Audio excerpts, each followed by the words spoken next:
The exercises that I'm putting out, I am carefully chosen so that just about anybody, whether you're the very fit person or the less fit, more sedentary 60 and 70-year-old, everybody can do them. Hi everybody, and welcome to Your Second 50, where I explore topics intended to optimize every body 50, 60, 70, and above. Hi everybody, and welcome to the Judy Terrell Show. If you are tuning in to this episode, then you have you're going to be viewing my 6-part series on exercises for seniors over 60 to reverse the effects of our everyday movement patterns that lead to pain syndromes, imbalances, and outright injuries in some cases. So by the end of this series, this 6-part series, you're going to have 6 individual exercises that you can then either do separately or put together as a routine that I have hand chosen from what my work with working as a personal trainer in this instance, because I have various hats that I put on in my career and my work. But as a personal trainer, I have specialized in over 50 individuals for the last decade, because that's when I turned 50. I am now 60 years old, and so I'm in the 60 decade, and I constantly have clients coming in that are struggling with a variety of, kind of discomforts and pain syndromes in their body that need exercises to reverse the cause of those imbalances, and that is just living everyday life. So living everyday life, we have movement patterns that we get habituated in, and then they are, they're causing shortening or tightening or weakening of certain muscle groups, and we need to know what to do to counterbalance the everyday life movement patterns that are leading to these, discomforts. And that is what this series is about. Now, I'm going to get into each, episode of the 6 that the series is going to have one exercise, and I'm going to explain why I'm giving this exercise, what everyday life pattern creates an imbalance, and why this exercise will reverse it. But before I get to the first one, today's episode, I want to just clarify that when you're talking about over 60 individuals, 60s, 70s, 80s, now more so than any other time in human history, there seems that there is like there can be an incredible discrepancy. So I'm 60 years old, but I am a very fit 60-year-old person. And by the way, these exercises I'm doing in this series are for men and women both.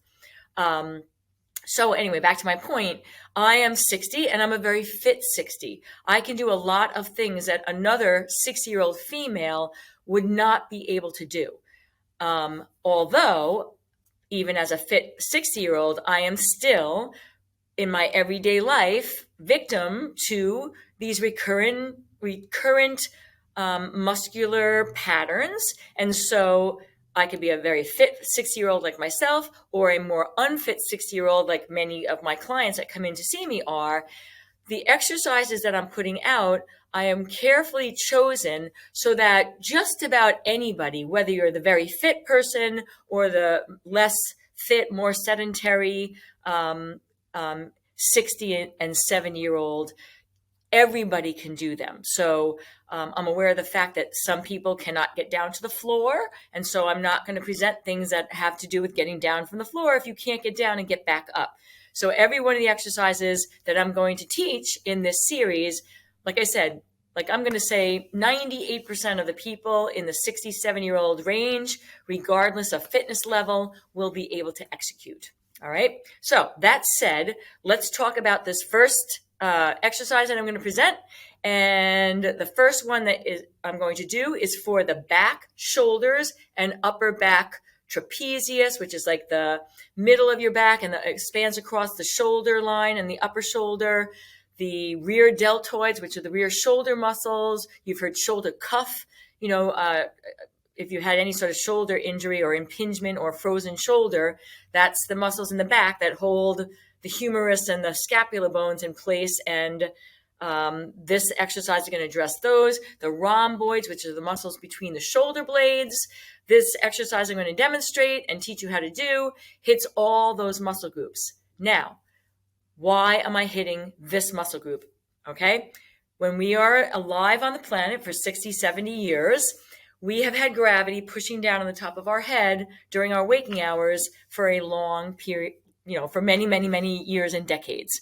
And what happens is that, our upper body, with skeletal pressure coming down from the top, we tend to get into a rounded shoulder. Now, I'm exaggerating it, but some of us can have a slight exaggeration. Some of us have quite a bit.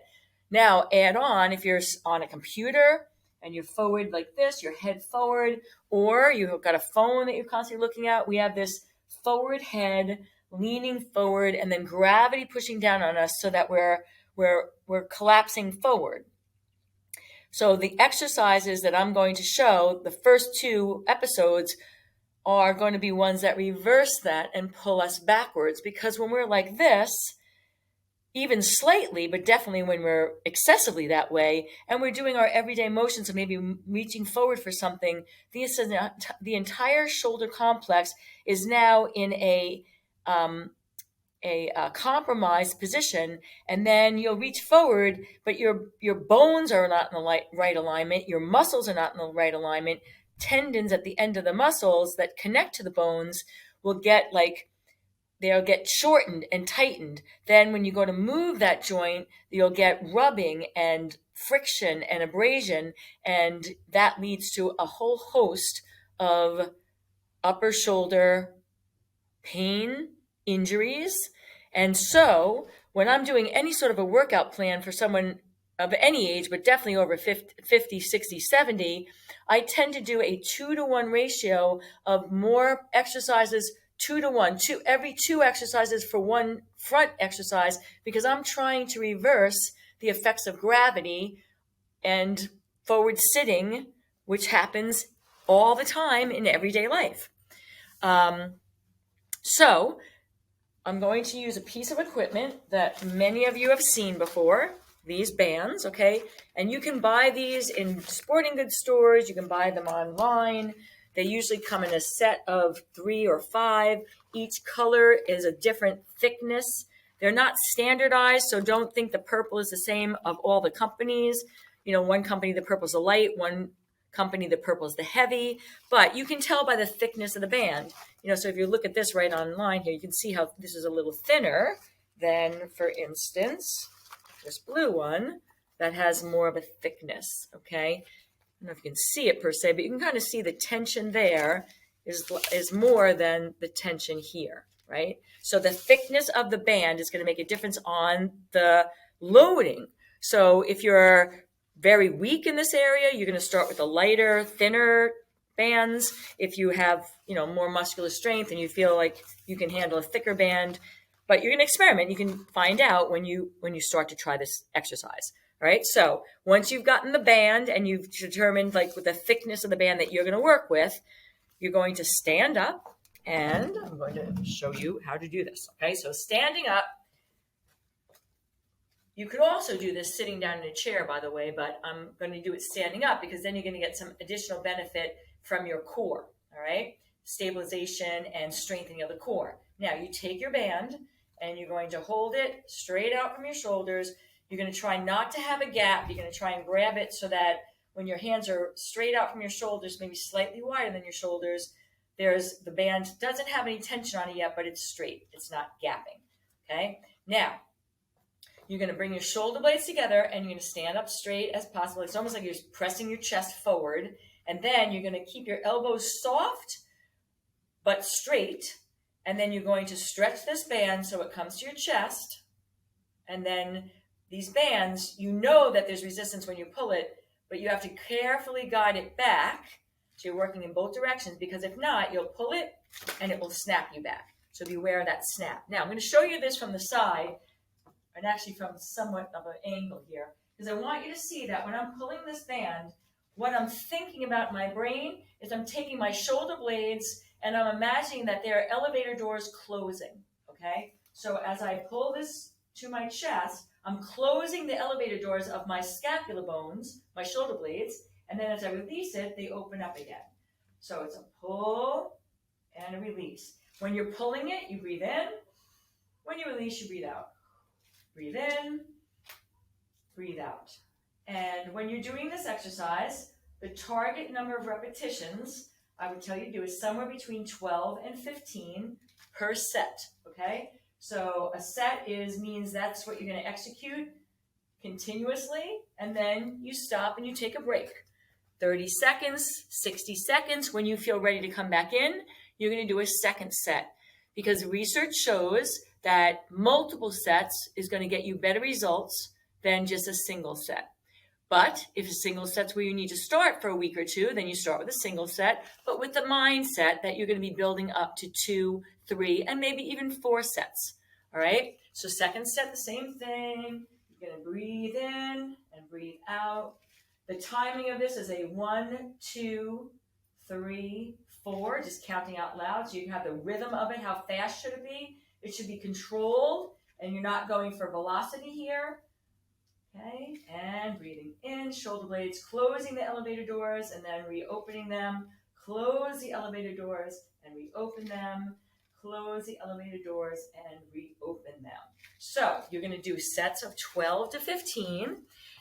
And the reason why this exercise is so important for the over 50, 60, 70, 80 population of all fitness levels is because we want to reverse the effects of gravity coming forward. These muscles get tight, they pull, and we get locked in this position. And like I said, it leads to all sorts of shoulder impingement, tendinitises, tendinopathies, frozen shoulders, bursitis, many injuries, all coming from gravity pushing us forward, okay? So we want to do exercises to reverse that. So that is exercise number 1 in my 6-part series. Everybody can do that, because I'm going to also, let me just give you one little caveat here. I said do it standing because you're getting additional core work, but if standing is not an option for you, I'm sitting in a chair right now, and I can do this, better grip, I can do this sitting in a chair. All right, so it doesn't require standing. Standing gets you some extra benefit in the core and stabilization. But where I was going with this is that no matter whether you're the fittest person, 60, 70, 80 years old, or a completely very unfit person, 98% of the seniors who are watching this right now will be able to do that exercise and right away start to reverse this gravitational forward rounding of the shoulders and bring you back. And not only will that give you, better posture and a better look. Nobody wants to have that, dowager's hump, leaning, coming forward. But it also is going to be preventative or reversing if you've got any sort of upper shoulder issues that are going on. All right. And I see this in a lot of my clients. All right, so that is exercise number 1. You can start that immediately. And suggestion for frequency, you can do that daily, okay? A set of 12, 15, and then you can do the next day and the next day and the next day, totally working on reversing gravity, because gravity is coming down on you every day. You could also, if that seems to be too much for you, try and do it alternating days, so every other day. So this is exercise number 1 for this area. I'm going to give a second exercise in my second episode in this series for the same, or generally the same area, because like I said at the beginning of this, I like to use a 2-to-1 ratio. So I give 2 back exercises for every 1 chest exercise, if I'm even giving a chest exercise, because a lot of times for my over 50s, I don't want to even, we're too collapsed here. I want to work on strengthening the back. All right, so episode number 2 is going to be my second exercise for strengthening the back, realigning the upper body, and avoiding pain syndromes and injuries. All right, so please stay tuned for episode number 2. And as always, the reason why I'm putting these series out is because I want to help all my viewers and my clients and myself make my second 50 years even better than my first 50 years. Right, so tune in for episode number 2, and be well, everybody. Thanks for listening, everybody. And if you'd like to have access to some of my additional resources, I can be found at Facebook, Instagram, YouTube, and on my website, www.judyterrell.com.